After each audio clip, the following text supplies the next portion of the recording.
What's the good word, Jets fans? It's your boy DKB here. It's Tyrod Taylor time. At least it should be, in my opinion, right? There's a number of factors that would work in his favor, in my opinion, compared to what we're seeing with this Aaron Rodgers-led offense. But let's just go ahead and dive into the situation at large, right? There are two big factors going into this decision for why I think Tyrod should start immediately. For one, the record. 3-8 team. We're picking 7th, I believe, as of right now in the upcoming NFL draft. And there's nothing left to fight for. I think in even the best probability models, we have a 1% chance of making the playoffs, right? So may not technically be mathematically eliminated, but it's effectively done. The second piece is we don't know what's going on with Aaron Rodgers last year. We know that he's thrown out. He'd like to return. In this case, I think this is a situation where Woody really should pull a 180 in. This shouldn't be a de facto matter-of-fact type situation where you're assuming he's returning next year. You really need to let the next GM, the president of football operations, the head coach, the trifecta, or individually, whoever it is, this new regime, they need to analyze what is happening with this roster. What are the pieces moving forward with that you can continue to progress, can continue to provide a level of security in terms of play and financials, and work it out from there. Aaron Rodgers, he's going to cause upwards of, I think the general cap number is $41 million in dead cap if we were to let him go next year.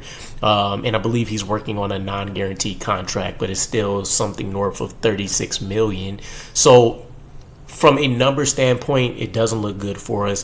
Recency bias will tell you the Russell Wilson cut from the Broncos made a lot of sense, and they historically broke the record for the amount of dead cap a team was willing to eat for a starting quarterback. And so I look at that situation, not to say we're going to see the same kind of turnaround, etc., but Aaron Rodgers isn't the future of this team anymore. And so with his goal of chasing a Super Bowl, that may not match up with what the next regime wants to do. And I don't know if we have another year realistically to sink a ton of resources into trying to keep this playoff window open, if you believe there is one for the New York Jets. Don't forget, Woody Johnson thought we were a quarterback away before we got rid of Zach Wilson. And since acquiring Aaron Rodgers, I know he lost that first year due to health, but we've seen nothing to indicate that that's the case, right?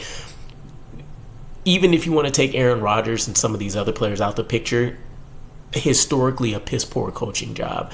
That's the black and white of the situation. So until you get a competent and confident coaching staff in place, you have no idea. Now, what does Tyrod Taylor bring to the table? Why should he become a starter? For one, he's working a pretty reasonable contract for a top-notch backup veteran, and I do think he's top-notch, right? Rex Ryan highlighted during the signing the fact that he thinks he's the best backup in the league, and while I don't know if I would go that far, his resume does speak for itself as a guy that can come in, provide immediate consistency, ball security, and the ability to move the ball up and down the field as necessary based on scheme, etc. He just seems like an overall good fit for anybody that needs to bring him in emergency situations.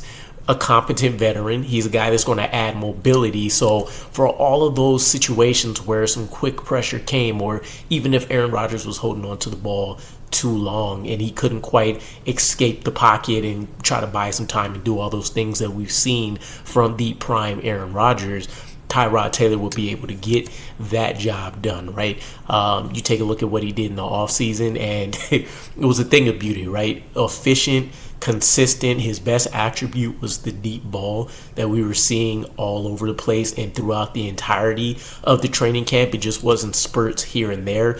Many players highlighted it, and he actually was one of the few guys that already had a connection with Mike Williams from his time with the Chargers. So there was a lot to love. A lot of guys on this, in terms of the weapons around him, would rally around him extremely quick. And this would be more from the standpoint of looking at 2025. Tyrod Taylor would be the presumed starting quarterback. He's going to be on an extremely reasonable deal as the bridge quarterback to whoever ends up coming up next, a 2025 quarterback, or if you want to take a serious stab at what Jordan Travis may offer, or adding some competition with him, but hoping to see if he can be the main guy.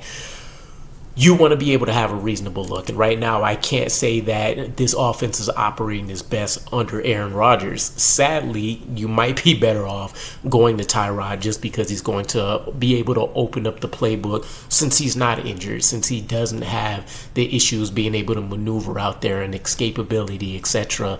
And then with him also having that veteran presence, it shouldn't be a step back whatsoever for this starting offensive unit. And again, if anything, maybe they take a look at it as he's not going to be as specific. He's not going to be as pinpoint about the details and the little things that may be taken away from some of these younger guys that are trying to get acclimated. But nonetheless, when you take a look at the questions, what Tyrod Taylor brings, the health issues potentially for Aaron Rodgers, and another thing is, I don't want to see him have a significant injury and then you're absolutely locked into having him next year, because then that throws a wrinkle in all of the plans. And everything that I'm discussing here is with the mindset that you want to try to attract the best candidates you can for that GM and head coach position, and having a Aaron Rodgers situation looming over the head doesn't do any favors for us.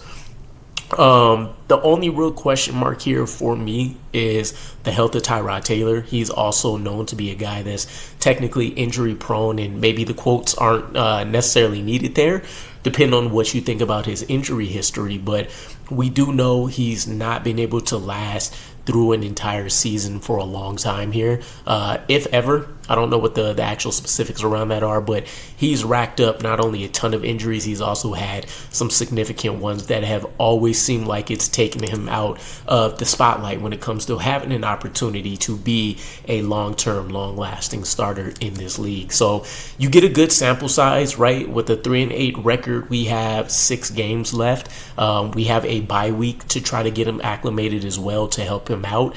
And you get a good sample size for the next staff to see if they want to roll with him as the vet, if they want to pursue a different option, if they feel comfortable with him being that bridge quarterback. And in the meantime, you also get a surefire plan for being able to evaluate who's going to be the core for next year, who do you want to build around, and hopefully continue to set this team up for some kind of success, right? So let me know what you guys think. I know some of you have already asked some questions about Tyrod Taylor. Should he be starting? Do I think he should get in, etc.?